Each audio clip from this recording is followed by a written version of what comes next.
Trisha cafe में अभी cosmos के ऑर्डर ले रही थी, तभी उसकी कलीग ने उसे टेबल नंबर 12 का ऑर्डर लेने को कहा। त्रिशा जैसे ही टेबल नंबर 12 की ओर मुड़ी, वो अपनी जगह जम सी गई।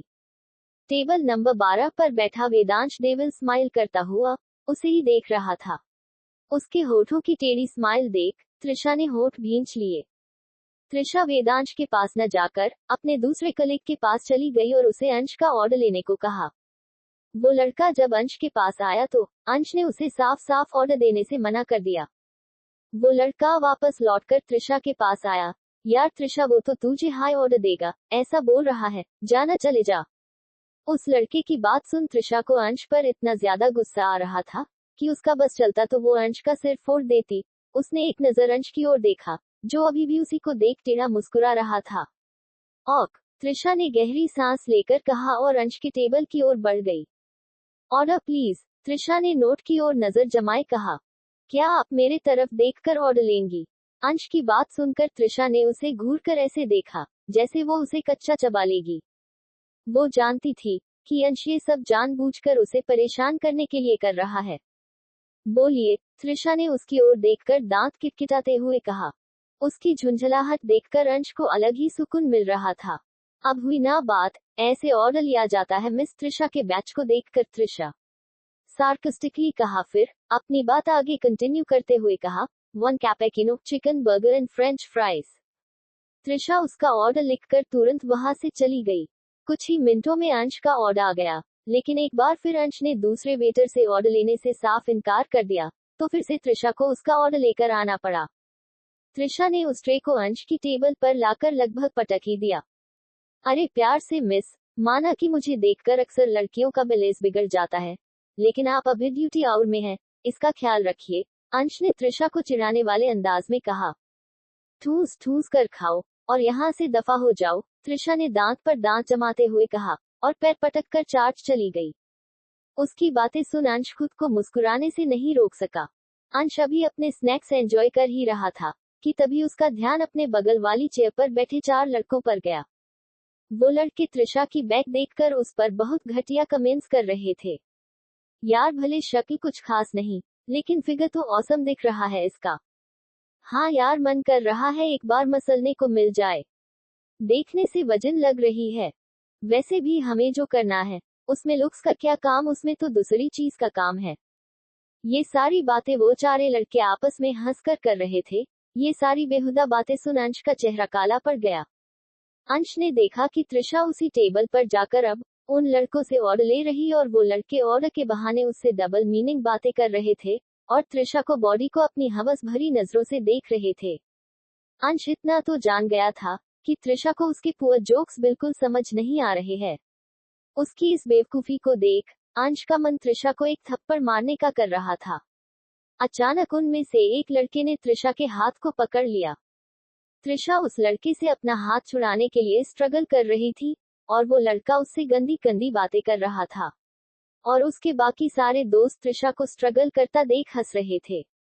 अंश ने अपने आईब्रो को हल्का रब किया और अंगड़ाई लेता हुआ अपनी चेयर से उठ खड़ा हुआ। अचानक एक जोरदार किक उस लड़के के मुंह पर जा लगी, जिससे उस लड़के का जबड़ा टूट गया। उस लड़के ने झट से त्रिशा का हाथ छोड़ दिया। सबने उस ओर देखा तो अपने शर्ट की आस्तीन को फोल्ड करता हुआ अंश दिखाई दिया। उसमें से एक लड़का अंश की ओर चीखते हुए लपका, खुद को हीरो समझता है क्या साले? साले नहीं, जीजा बोल, क्योंकि दीदी त्रिशा की ओर इशारा करते हुए, से तो तू पहले ही मिल चुका है। अंश ने उस लड़के के हाथ को मोड़ पीठ से लगाया और उसके मुंह पर एक के बाद एक पंच मारने लगा। अंश की बात सुन त्रिशा तो मानो सदमे में ही चली गई और अपनी हैरान परेशान नजरों से अंश को देखने लगी तो अंश ने उसके चेहरे के उड़े हुए रंग को देख आई विंक कर दिया, जिससे त्रिशा बुरी तरह चिढ़ गई। कुछ ही मिनटों में अंश ने उन 4 लड़कों को लगभग अधमरा ही कर दिया। कैफे के मैनेजर ने पहले ही पुलिस को इन्फॉर्म कर दिया था। पुलिस वालों ने अंश को छोड़ बाकी उन 4 को अरेस्ट कर लिया। अब भला सिंघानिया फैमिली के चिराज को हाथ लगाने की हिमाकत कौन कर सकता था?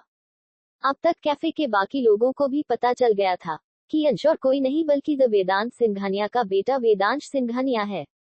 अंश की रियल आइडेंटिटी जानकर कैफे का मैनेजर उसकी जी हुजूरी करने लगा। क्योंकि वो कैफे काफी छोटा था और अंश जैसे पावरफुल बैकग्राउंड से बिलोंग करने वाले शख्स का वहां आना किसी अजूबे से कम नहीं था। यार तेरा लवर तो बड़ी पहुंची हुई चीज है, त्रिशा की कलीग मानवी ने उसे टीज करते हुए कहा, तो त्रिशा ने उसे घूर कर देखा। त्रिशा को इस वक्त अंश पर उन लड़कों के जितना ही गुस्सा आ रहा था। आफ्टर ऑल उसने उसकी कैफे में बनाई हुई इज्जत का भजिया तल दिया था।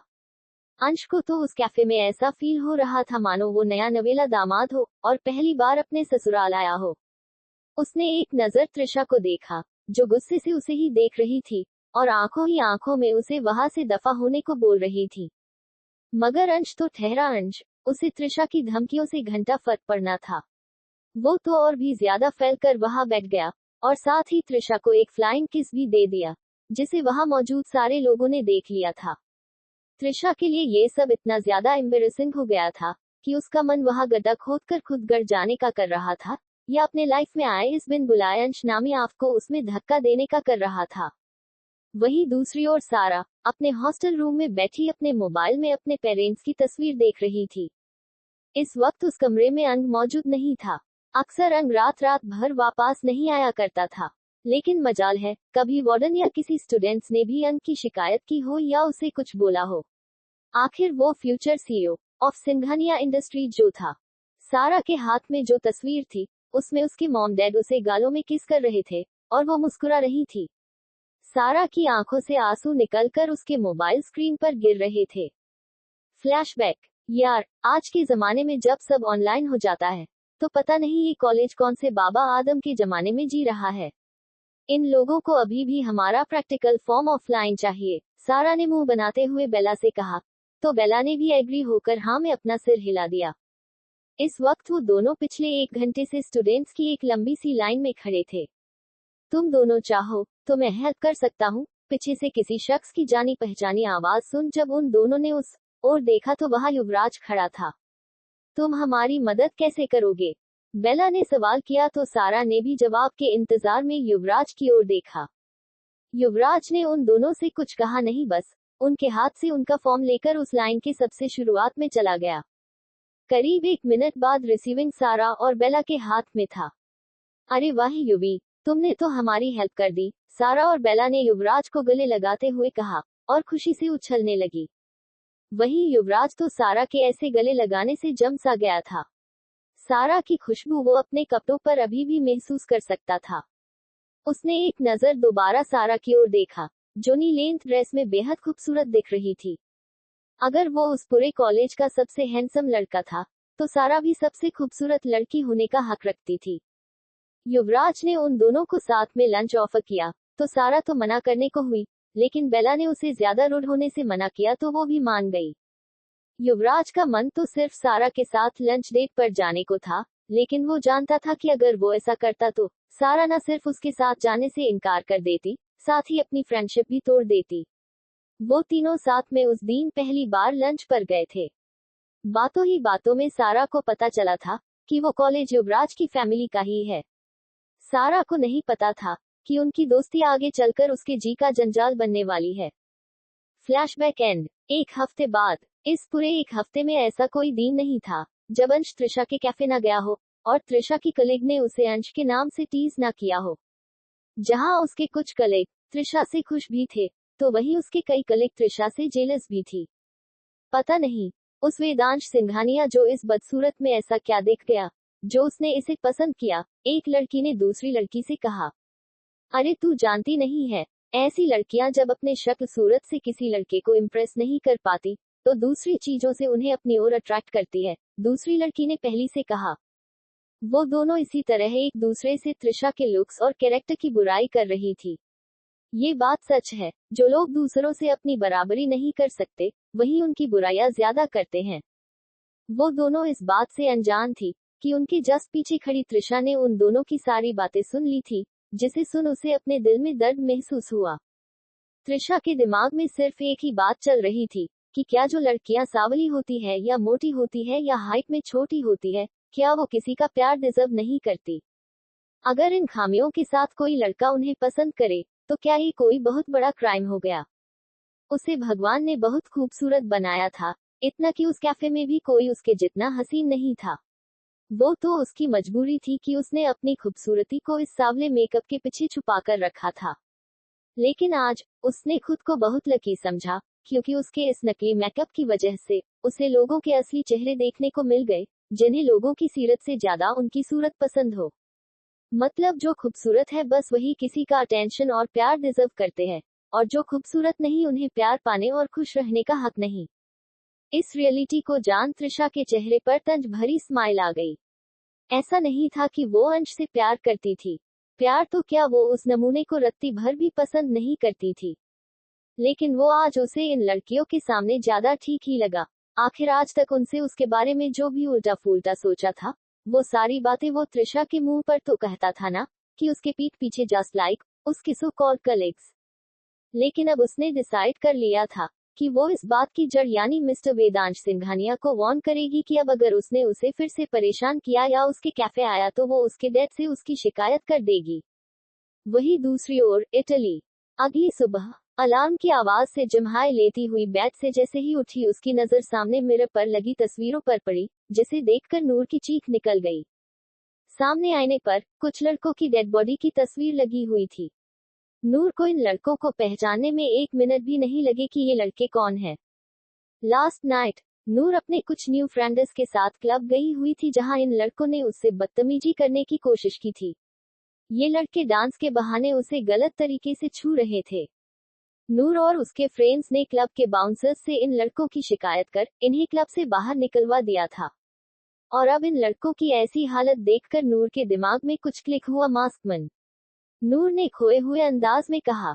अब नूर ने आईने पर लिखी धमकी को पढ़ा। Mine and only mine little fairy, this time I am forgiving you for your fucking mistake, but not next time. इस धमकी को पढ़ नूर के माथे पर पसीने की बूंदें उभर आईं। वो तो इस बारे में चाहकर भी सैम को कुछ बता नहीं सकती थी। आखिर कल वो उसे बिना इन्फॉर्म किए जो क्लब गई थी। नूर ने अपने दोनों हाथों से अपने बालों को मुट्ठी में भर लिया। उसे इस वक्त कुछ समझ नहीं आ रहा था कि वो इन सब के बारे में किसी को कुछ बताए या नहीं। उसे खुद से ज्यादा अपनी फैमिली के लिए बुरा लग रहा था कि कहीं वो सन की मास्कमैन उसकी फैमिली को कोई नुकसान ना पहुंचाए। अब भला नूर को कौन बताए कि उसकी फैमिली खुद एक माफिया फैमिली है और उसके सारे ब्रदर्स इसमें डायरेक्टली और इनडायरेक्टली इन्वॉल्व है। वहीं दूसरी ओर मुंबई में काव्य यूनिवर्सिटी के कैंपस में बैठा एक लड़की से फ्लर्ट कर रहा था, और वो लड़की भी काव्य के करीब आने का एक मौका भी नहीं छोड़ रही थी। तभी किसी ने उन दोनों को एक दूसरे से अलग कर दिया। काव्य ने जब गुस्से से उस ओर देखा तो वह गुस्से से लाल तमतमाया हुआ चेहरा लिए रुबाब खड़ी थी। उस लड़की यानी रोमा ने रुबाब पर चिल्लाते हुए कहा, हाउ डरे यू। अल्पविराम, आवाज नीचे रख छिपकली, और मेरे काव्य से दूर रह। रुबाब ने रोमा की बात बीच में काटते हुए कहा। ओह हेलो मिस रुबाब कपूर, मैं कोई तुम्हारा काव्य नहीं हूँ, तो मुझे अपना कहना बंद करो, काव्य ने चिढ़ते हुए कहा। तो रुबाब मुस्कुराते हुए बोली, तुम तो मेरे थे, मेरे हो और मेरे ही रहोगे, माय डियर फ्यूचर हब्बी। रुबाब ने काव्य के कंधे पर हाथ रखते हुए कहा, तो काव्य ने गुस्से से उसके हाथ को झटक दिया। काव्य के ऐसा करने से रुबाब गिरते गिरते बची, लेकिन उसने जल्द ही खुद को संभाल लिया। काव्य ने अब रुबाब पर लगभग बरसते हुए कहा, तुम खुद को समझती क्या हो रुबाब, तुम में ऐसा है क्या जो मैं तुम्हें अपनी गर्लफ्रेंड बनाऊं। शक्ल देखी है कभी आईने में, बिल्कुल जोकर लगती हो। ना कपड़े पहनने का ढंग है, ना बात करने का, किसी एंगल से लड़की लगती हो। दिन भर तो लड़कों की तरह कपड़े पहनकर उछल कूद करती रहती हो, आज तक एक लड़की भी फ्रेंड बनी है तुम्हारी? नहीं ना, बनेगी भी कैसे, उन्हें तो ये भी समझ नहीं आता होगा कि तुम लड़की हो या लड़का। मैं कभी तुम जैसी लड़की में ना इंटरेस्टेड था, न हूँ और ना इन फ्यूचर रहूंगा। तुम रिवांश अंकल की बेटी हो, इसलिए टॉलरेट कर रहा हूँ, वरना तुम जैसी बोरिंग या इरिटेटिंग लड़कियों को तो मैं अपनी कार के आसपास भी ना भटकने दूं। तुम कहती हो ना कि तुम मुझे प्यार करती हो, तो तुम्हें इतना तो पता होगा कि प्यार कभी किसी पर जबरदस्ती थोपा नहीं जाता। तो अगर तुम मुझे इतना ही दिलो जान से चाहने वाली सो कॉल मोहब्बत करती हो तो बख्श दो मुझे, और दोबारा मेरे सामने मत आना, क्योंकि अब मैं तुम्हारा ये अगली फेस नहीं देखना चाहता। पता नहीं रिवांश अंकल और आंटी की तुम जैसी बेटी कैसे हो गई। ये आखिरी लाइन बोलते वक्त काव्य के होठों पर एक तंजिया मुस्कुराहट थी। वहीं रुबाब तो खामोश होकर काव्य की बातें ऐसे सुनी जा रही थी मानो किसी ने उसे बर्फ से जम दिया हो। उसे कभी नहीं पता था कि काव्य के दिल में उसके लिए इतना जहर है। वहीं जब काव्य ने गौर से रुबाब के चेहरे की ओर देखा तो वो हैरान रह गया। रुबाब की आंखें लाल थी और उसके होठों पर एक कड़वाहट भरी स्माइल थी। रुबाब ने आंखें बंद कर एक गहरी सांस ली, मानो वो अपने आंखों में ठहरे आंसुओं को बाहर निकलने से रोक रही हो। रुबाब ने आंखें खोल एक नजर रोमा के देखा, जो उसे ही देख विनिंग स्माइल पास कर रही थी। फिर उसने काव्य को देखा, जो बोरियत से उसके ओर देख रहा था। छोड़ दिया, रुबाब ने इतना कहा और मुड़कर वहां से चली गई। लाख रोकने के बावजूद भी रुबाब के आंखों से आंसू बह रहे थे। आज उसे अपने दिल के 1000 टुकड़े होते से महसूस हुए। उसे नहीं मालूम था कि काव्य उसे इतना नापसंद करता है। जब तुम मुझे पूरी तरह से खो दोगे, तब जाकर तुम्हें मेरी वैल्यूज का पता चलेगा काव्य, लेकिन तब तक बहुत देर हो चुकी होगी। रुबाब ने मन ही मन कहा और तेज कदमों से वहां से चली गई। वही काव्य का चेहरा तो ऐसा था मानो उसे रुबाब के जाने से रत्ती भर भी फर्क ना पड़ा हो, जो कि सच भी था। उसे रुबाब में जरा भी इंटरेस्ट नहीं था। काव्य को नहीं पता था कि उसकी आज की ये गलती आगे चलकर उस पर ही भारी पड़ने वाली थी। ऐसे ही वक्त बीतता गया। 2 हफ्ते बाद सारा, त्रिशा और क्रिया अपने क्लासरूम में बैठे हुए थे और अपने नोट्स बना रहे थे कि तभी उनके क्लासरूम में सीनियर्स की एंट्री हुई। वेदांश, दक्ष, काव्यांश, अकाया, विराज, जागृति, नितारा और रोमा वहां आ गए। सीनियर्स को अपने क्लासरूम में देख सब उनकी ओर क्यूरोसिटी से देखने लगे। वही अंश की नजर जब सारा और त्रिशा की करीबी पर पड़ी तो उसकी आंखें पैनी हो गई। सारा तो उन सबकी नजर में लड़का ही थी, इसलिए जब उसने सारा और त्रिशा को एक ही बेंच पर एक दूसरे के करीब बैठे देखा तो उसकी आंखें सख्त हो गई। अंश ने इशारे से त्रिशा को समय सारा से दूर हटने को कहा, लेकिन त्रिशा तो ठहरी। त्रिशा, उसे वही काम करना था जिससे अंश को चिढ़ मचे और वो उसका पीछा छोड़े। त्रिशा ने अंश को पूरी तरह इग्नोर कर दिया, जिसे देखकर अंश ने अपने हाथों की मुट्ठियां कस ली। काव्य ने बोलना शुरू किया, हेलो जूनियर्स, हम सारे सीनियर्स आपको यहाँ हमारे यूनिवर्सिटी में होने वाली फ्रेशर्स पार्टी के लिए इनवाइट करने आए हैं। इस सैटरडे इवनिंग आप सबको यूनिवर्सिटी के प्रोग्राम हॉल में आना है, नितारा ने बड़े एटीट्यूड से कहा। और वहां आप सबको अपने पार्टनर्स के साथ ही एंट्री मिलेगी, सिंगल्स की एंट्री बैन है। जागृति ने त्रिशा की ओर तीखी नजरों से देखते हुए कहा, मानो वो उसे आंखों ही आंखों में वार्न कर रही हो कि मेरे बीएफ से दूर रहना। अब तक त्रिशा और अंश की करीबी की खबर जागृति के कानों तक भी पहुंच गई थी। पहले तो उसने इसे महज रूमर माना, लेकिन जब उसने अंश की नजर सिर्फ त्रिशा पर देखी तो उसे वो खबर अफवाह न होकर हकीकत लगे। सीनियर्स की बात सुनकर सारे स्टूडेंट्स आपस में खुसुर फुसुर करने लगे कि वो लोग किसे अपना पार्टनर बनाएंगे। दक्ष ने भी एक कोल्ड लुक सारा को दिया, जो बोरियत भरे लहजे से उसे ही देख रही थी, मानो उसके जाने का ही इंतजार कर रही हो। विराज और अकाया ने भी उन सबको कुछ इन्फॉर्मेशन दी और वो सभी वहां से चले गए। इस बीच त्रिशा ने एक बार भी अंश की ओर नहीं देखा था और अंश की नजर एक पल के लिए भी उससे हटी नहीं थी। क्या रुबाब भी फ्रेशर्स पार्टी में आएगी? पिछले 2 हफ्ते से वो यूएसए में है, उसने बताया था उसकी पेंटिंग्स का एग्जीबिशन लगने वाला था। अंश के सवाल पर काव्य ने कंधे ऊंचका दिए, क्योंकि उसे सच में मतलब नहीं था रुबाब से। अंश को रुबाब के लिए काव्य की बेरुखी अच्छी नहीं लगती थी। वो जानता था कि काव्य को रुबाब से खूबसूरत लड़की तो आसानी से मिल जाएगी, पर रुबाब जितना प्यार करने वाली शायद ही मिलेगी। लेकिन कहते हैं न, प्यार जबरदस्ती नहीं होता। बस इसी वजह से अंश कभी काव्य को रुबाब के लिए फोर्स नहीं करता था। यार परसों ही है फ्रेशर्स पार्टी, अभी तो हमें शॉपिंग करनी होगी, क्रिया ने एक्साइटेड होकर कहा। तो त्रिशा और समय ने उसे अजीब नजरों से देखा। उन दोनों को ऐसे खुद की ओर देखता पाकर क्रिया का मुंह बन गया। तू पागल है क्या? त्रिशा और सारा ने एक साथ कहा। आई नो कि हम सेकेंड ईयर वाले हैं, लेकिन पार्टी तो पार्टी ही होती है, और पार्टी में अच्छा दिखना हमारा जन्मसिद्ध अधिकार है, क्रिया ने बत्तीसी चमकाते हुए कहा। तो त्रिशा और सारा ने ना में अपना सिर हिला दिया। वैसे तुम दोनों किसके साथ जाओगे? सारा ने उन दोनों से सवाल किया तो वो दोनों एक दूसरे की ओर देखने लगे।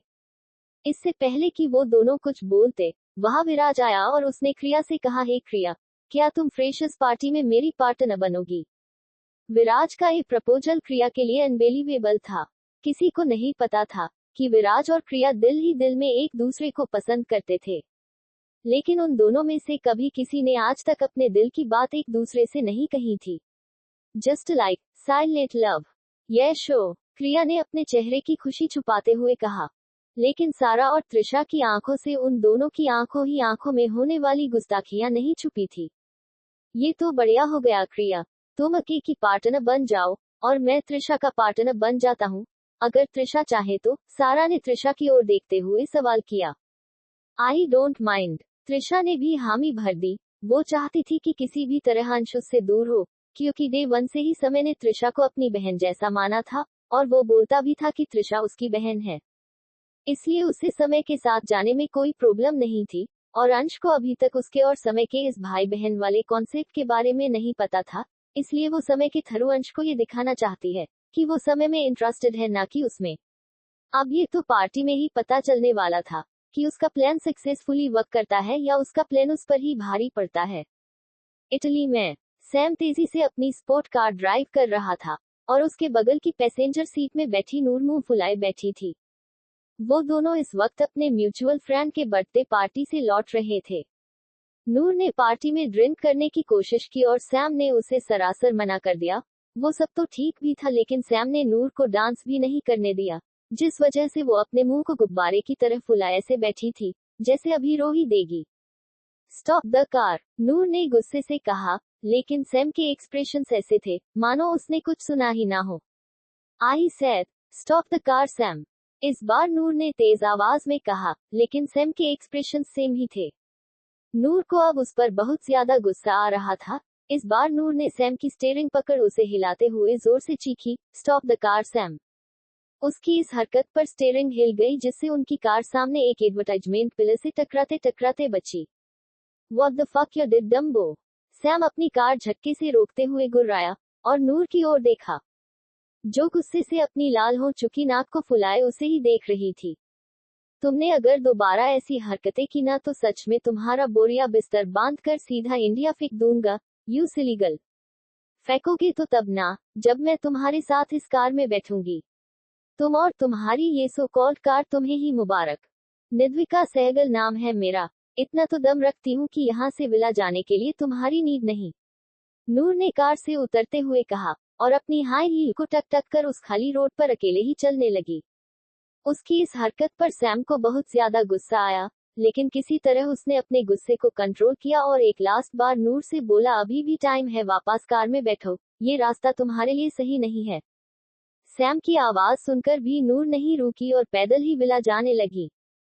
फक ऑफ, सैम ने गुस्से से कहा और तेजी से अपनी कार ड्राइव करता हुआ वहां से चला गया। सैम के जाते ही नूर की कत्थई आंखों से मोटे मोटे आंसू बहने लगे। बदतमीज इंसान, क्या मुझसे एक बार ये नहीं बोल सकता था कि प्लीज नूर आकर कार में बैठ जाओ, या ये ही बोल देता, सॉरी नूर। लेकिन वो सॉरी क्यों बोलेगा, उसके डिक्शनरी में सॉरी वर्ड तो एक्सिस्ट ही नहीं करता। आई एम निद्विका सहगल, मैं अपनी लाइफ की खुद मालिक हूँ, कोई मुझे डोमिनेंस नहीं कर सकता। नूर खुद से बड़बड़ाते हुए उस सुनसान रास्ते पर चल रही थी। तभी उसे ऐसा फील हुआ कि कोई उसके पीछे चल रहा है। नूर ने मुड़कर देखा तो उसके पीछे कुछ कुछ लड़के उसे फॉलो कर रहे थे। वो दिखने से ही क्रिमिनल टाइप दिख रहे थे। उनके हाथ में बियर कैंस थी। I am losing my control after seeing you, पहले आदमी ने कहा, hey little girl, let's have some fun together. दूसरे आदमी ने उसका साथ देते हुए कहा, we will satisfy you well. तीसरे आदमी ने एविल स्मर्क करते हुए कहा। उन तीनों को देख और उनकी बातें सुन नूर की डर से हालत खराब हो गई। नूर ने किसी तरह खुद को मजबूत करते हुए कहा, stay away from me you bastards. Noor ने उन तीनों की ओर पॉइंट करते हुए कहा। लेकिन उन तीनों आदमियों ने बेशर्मी भरी स्माइल लिए, एक दूसरे की ओर देखा, फिर नूर की ओर आगे बढ़ गए। यू ब्लडी फकर, नूर ने अपनी हाई हील्स उन तीनों की ओर फेंकते हुए कहा, और नंगे पैर तेजी से उस सुनसान सड़क पर दौड़ने लगी। रन नूर रन, नूर खुद से ही कहे जा रही थी, और सड़क पर दौड़े जा रही थी। उन आदमियों में से एक आदमी ने अपनी भरी कैन के पैर पर फेंक के मारी, जिससे नूर लड़खड़ा कर जमीन पर गिर गई। आह, नूर ने अपने घुटने को पकड़ते हुए कहा, जिसमें गिरने की वजह से ब्लड निकलने लगा था। अब तक वो तीनों आदमी नूर के करीब आ गए थे। नूर को फलक ने ऑलरेडी कराटे सिखवाए थे, लेकिन अभी उसका माइंड पूरी तरह से ब्लैंक हो गया था। आज वो लाइफ में पहली बार इस तरह के ट्रबल में फंसी थी। और कितनी दूर भगोगी लिटिल गर्ल, पहले थोड़ा वार्म अप कर लेते हैं, फिर भाग जाना। उन आदमियों ने बेशर्मी से कहा। अब नूर को भी इटालियन लैंग्वेज थोड़ी थोड़ी समझ आने लगी थी, इसलिए वो जान गई थी कि वो आदमी उससे क्या बोल रहे थे। उन आदमियों ने नूर को नीचे से ऊपर तक अपनी लस्त भरी नजरों से देखा। नूर ने ब्लू पार्टी जीन्स के ऊपर व्हाइट सीक्वेंस टॉप पहना हुआ था, जिसमें वो बहुत ज्यादा क्यूट और अट्रैक्टिव दिख रही थी। नूर को देखकर उन आदमियों के अंदर का दरिंदा जाग गया। उनमें से एक आदमी ने नूर की ओर अपने हाथ जैसे ही बढ़ाए, नूर ने डर से अपनी आंखें मिंची। तभी नूर के कानों में किसी आदमी की चीख सुनाई दी।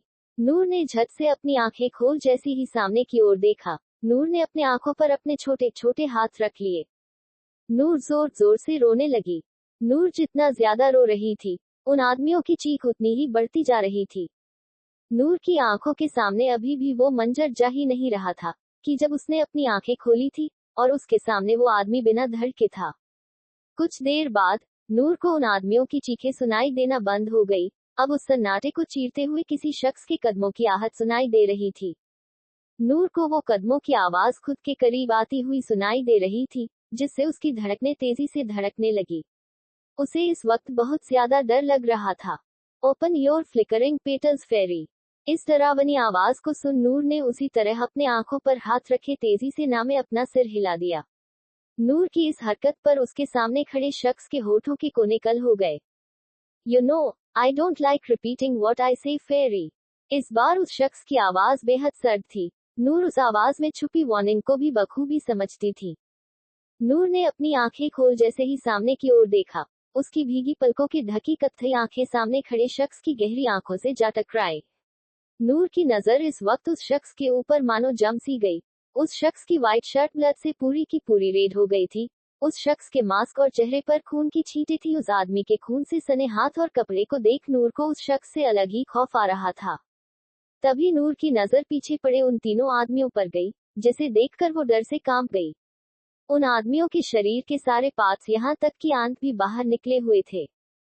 ये मंजर इतना ज्यादा डरावना था कि नूर का सिर चकराने लगा और देखते ही देखते नूर की आंखों के सामने सब धुंधला सा छा गया और वो जैसे ही जमीन पर गिरने को हुई, दो मजबूत बाहों ने उसे थाम लिया। माई डेलिकेट लिटिल फेरी, उस शख्स ने नूर के छोटे से चेहरे पर से बालों को हटाते हुए कहा और उसे बाहों में उठाए वहां से चला गया। तभी उस लड़के के कान में लगा ब्लूटूथ ब्लिंक हुआ, जिसे उस शख्स ने सिर्फ टच करके कॉल रिसीव किया, क्योंकि वो सेंसर वाला था। Take care of her. दूसरी ओर से किसी शख्स की सीरियस वॉइस सुनाई दी, तो उस मेस्क ने सिर्फ हम कहा। वहीं दूसरी ओर क्रिया ने आज मॉल से शॉपिंग कर खुद के लिए और त्रिशा के लिए पार्टी ड्रेस की शॉपिंग कर ली थी। त्रिशा भी लेट नाइट जब घर वापस आई, तो उसे क्रिया ने चाहते हुए सारी ड्रेसेस दिखाई। क्रिया ने बहुत सारी ड्रेसेस की शॉपिंग की थी, इसलिए त्रिशा ने अपने लिए उन सारे कपड़ों में से छांटकर एक ऐसी ड्रेस निकाली थी जो फुल स्लीव और फुल लेंथ की हो। क्रिया भी जानती थी कि त्रिशा ने अपने लिए ऐसी ड्रेस क्यों पसंद की है, क्योंकि उस ड्रेस को पहनकर त्रिशा को अपनी बॉडी पर टैनिंग मेकअप नहीं करना होगा। वहीं दूसरी ओर सारा हॉस्टल के कैंपस में वॉक करती हुई मोबाइल पर किसी से बात कर रही थी। थैंक यू वेद अंकल, आपने मेरे लिए इतना कुछ किया है जिसे मैं अपने वर्ड्स में डिस्क्राइब ही नहीं कर सकती। सारा की बात सुन कॉल के दूसरी ओर एक पल के लिए खामोशी छा गई, फिर दूसरे ही पल उसे वेदांत की लो मगर डीप वॉइस सुनाई दी। You are like Noor for me, so don't say sorry again. वेदांत की प्यार भरी धमकी सुन सारा की आंखें हल्की नम हो गई। ओके अंकल, टेक केयर और मुझे मिस करते रहिएगा, जैसे मैं आपको करती हूँ, सारा ने मुस्कुराते हुए वेदांत से कहा और कॉल कट कर जैसे ही पीछे मुड़ी, वो किसी शख्स के सख्त सीने से जा टकराए। आउच, ये दीवार कहाँ से आ गया? सारा ने इतना बोल जैसे ही सामने की ओर देखा, उसके बाकी के अल्फाज उसके मुंह में ही रह गए, क्योंकि उसके सामने अपने चेहरे पर हमेशा की तरह कोल्ड एक्सप्रेशंस लिए वेदांत खड़ा था।